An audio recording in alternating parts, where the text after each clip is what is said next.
Naina's Flavors and Spices-ലേക്ക് എല്ലാവർക്കും സ്വാഗതം. ഇന്ന് ഞാൻ ഇവിടെ വന്നിരിക്കുന്നത് തിരുവനന്തപുരത്തുകാരുടെ ഒരു സ്പെഷ്യൽ ഐറ്റമായ വടക്കറിയുമായിട്ടാണ്. ട്രിവാൻഡ്രം സൈഡിലൊക്കെ സദ്യയിൽ സാധാരണ സ്പെഷ്യൽ ആയിട്ട് കാണപ്പെടുന്ന ഒരു കൂട്ടുകറിയാണ് വടക്കൂട്ടുകറി. അപ്പോൾ അതെങ്ങനെയാണ് റെഡിയാക്കുന്നതെന്ന് നമുക്കൊന്ന് നോക്കാം. വടക്കൂട്ടുകറിക്ക് ആവശ്യമായിട്ട് എന്തൊക്കെ വേണമെന്ന് നമുക്ക് നോക്കാം. ഇവിടെ ഞാൻ എടുത്തിരിക്കുന്നത് ഒരു 3 മീഡിയം സൈസിലുള്ള ഉരുളക്കിഴങ്ങ്, ഒരു വലിയ സവാള, പിന്നെ നമുക്ക് വടയ്ക്ക് ആവശ്യമായിട്ട് കുറച്ച് ഉഴുന്ന് വേണം. 1/2 കപ്പ് ഉഴുന്നാണ് ഞാനിവിടെ 1 മണിക്കൂർ വെള്ളത്തിൽ കുതിർത്ത് വെച്ചിരിക്കുകയാണ്. അതുപോലെ ഇനി നമുക്ക് ആവശ്യമുള്ളത് തേങ്ങാപ്പാലാണ്. അത് 1-ാം പാല് 1 കപ്പും 2-ാം പാല് 2 കപ്പും വേണം. ഇവിടെ ഇപ്പം ഞാൻ ഉരുളക്കിഴങ്ങും സവാളയും കട്ട് ചെയ്ത് വെച്ചിരിക്കുകയാണ്. ഇതുപോലെ ഒരു ചെറിയ ക്യൂബ് സൈസിൽ വേണം കട്ട് ചെയ്യാനായിട്ട്. നിങ്ങൾ കട്ട് ചെയ്യുമ്പോഴും ഇതുപോലെ തന്നെ കട്ട് ചെയ്യുക. ഇനി അടുത്തത് കുതിർത്ത് വെച്ചിരിക്കുന്ന ഉഴുന്നിനെ നമുക്ക് മിക്സിയുടെ ജാറിലോട്ട് മാറ്റാം. നന്നായിട്ട് അരച്ചെടുക്കാൻ വേണ്ടിയാണ്, വടയുടെ കൂട്ട് റെഡിയാക്കാനാണ്. അപ്പം ഇത് വെള്ളമില്ലാതെ തന്നെ നമുക്ക് അരച്ചെടുക്കണം. വെള്ളം അധികം ആയാൽ വടയുടെ കൂട്ട് ശരിയാവത്തില്ല. വളരെ കുറച്ച് 2 ടേബിൾ സ്പൂൺ വെള്ളം മതിയാവും. അത് അരയ്ക്കുന്ന സമയത്ത് ചേർത്ത് കൊടുക്കാം നമുക്ക്. ഇനി ഈ ഉഴുന്നിലോട്ട് 2 പച്ചമുളകും അതുപോലെ ഒരു 3-4 കറിവേപ്പിലയും കൂടി ചേർത്ത് നമുക്ക് നല്ല പേസ്റ്റ് പോലെ ഇതിനെ അരച്ചെടുക്കണം. അപ്പോൾ ഇതാണ് നമ്മുടെ വടയ്ക്ക് ആവശ്യമായിട്ടുള്ള മിക്സ്. നല്ല അടിപൊളി പേസ്റ്റ് ആയിട്ട് അരഞ്ഞു വന്നിട്ടുണ്ട്. ഇതിലോട്ട് നമുക്കൊരു 1/2 ടീസ്പൂൺ ഉപ്പ് കൂടി ഇനി ചേർത്ത് കൊടുക്കാം. ഇനി ഇതിനെ നന്നായിട്ട് ഒരു സ്പൂൺ വെച്ച് മിക്സ് ചെയ്ത് കൊടുക്കണം. ആ ഉപ്പും ആ ഒരു വടയുടെ മിക്സും കൂടി നല്ല രീതിയിൽ മിക്സായി വരണം. അതിനു വേണ്ടിയാണ് ഇത് ചെയ്യുന്നത്. ഇപ്പം നമ്മുടെ വടയുടെ മിക്സ് പെർഫെക്റ്റ് ആയിട്ടാണോ ചെയ്തിരിക്കുന്നതെന്ന് അറിയാനായിട്ട് ഒരു ഗ്ലാസ് വെള്ളം എടുത്തിട്ട് അതിലോട്ട് ഇതുപോലെ ഒരു സ്പൂൺ ഇട്ട് കൊടുക്കുക. അപ്പോൾ ഇങ്ങനെ ഫ്ലോട്ട് ചെയ്ത് വരും. അങ്ങനെയാണെങ്കിൽ ഇത് വളരെ പെർഫെക്റ്റ് ആണെന്നാണ് അതിനർത്ഥം. അല്ലെങ്കിൽ ഇത് താഴോട്ട് പോകും. അപ്പം നിങ്ങൾ ചെയ്യുമ്പോഴും ഇതുപോലെ ട്രൈ ചെയ്ത് നോക്കുക. ഇത് ഈസി ആയിട്ടൊരു ടിപ്പാണ്. അടുത്തതായിട്ട് നമുക്കൊരു സോസ് പാൻ എടുത്ത് വെച്ചിട്ട് അത് ചൂടാവുമ്പോൾ അതിലോട്ട് നമുക്ക് 2 ടേബിൾ സ്പൂൺ വെളിച്ചെണ്ണ ഒഴിച്ചു കൊടുക്കാം. അതിനുശേഷം നമ്മൾ അരിഞ്ഞു വെച്ചിരിക്കുന്ന നമ്മുടെ വെജിറ്റബിൾ പൊട്ടറ്റോയും അതുപോലെ സവോളയും ചേർത്ത് കൊടുക്കുക. ഇനി നമുക്ക് എല്ലാം കൂടി ഒന്ന് മിക്സ് ചെയ്ത് കൊടുക്കാം. അതിനുശേഷം നമുക്ക് 1 ടീസ്പൂൺ ഉപ്പ്, 1/2 ടീസ്പൂൺ മഞ്ഞൾപ്പൊടി, 1 ടീസ്പൂൺ മുളക് പൊടി, 1 ടീസ്പൂൺ മല്ലിപ്പൊടി, 1 ടീസ്പൂൺ കുരുമുളക് പൊടി കൂടി ചേർത്ത് കൊടുക്കാം. അപ്പോൾ ഇതെല്ലാം കൂടി ഇനി നമുക്കൊന്ന് മിക്സ് ചെയ്ത് കൊടുക്കാം.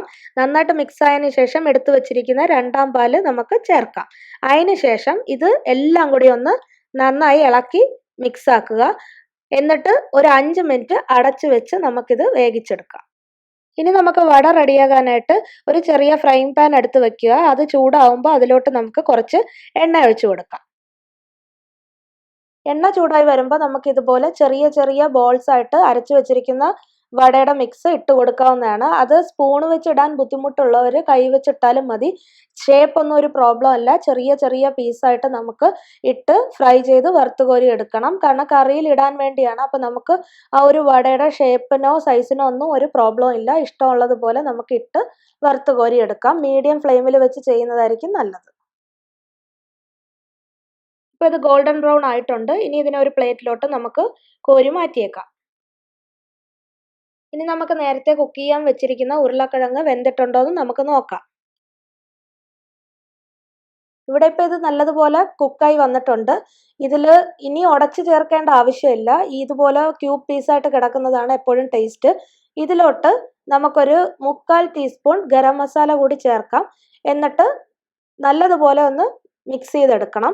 അതുപോലെ തന്നെ ഈ ഒരു ടൈമിൽ ഉപ്പോ എരിവോ എല്ലാം ഒന്ന് ടേസ്റ്റ് ചെയ്ത് നോക്കുക. ഇവിടെ ഇപ്പോൾ ഉപ്പെല്ലാം കറക്റ്റ് ടേസ്റ്റ് ആണ്. ഇനി ഇതിലോട്ട് നമുക്ക് വറുത്ത് കോരി വെച്ചിരിക്കുന്ന വട ചേർത്ത് കൊടുക്കാം. വട ചേർത്തതിന് ശേഷം ആ വടയും കറിയും കൂടി നല്ലതുപോലെ മിക്സായി വരാൻ നന്നായിട്ടൊന്ന് ഇളക്കി കൊടുക്കുക. അത് മിക്സ് ആയതിനു ശേഷം അതിലോട്ട് എടുത്ത് വെച്ചിരിക്കുന്ന 1-ാം പാല് കൂടി ചേർക്കാം.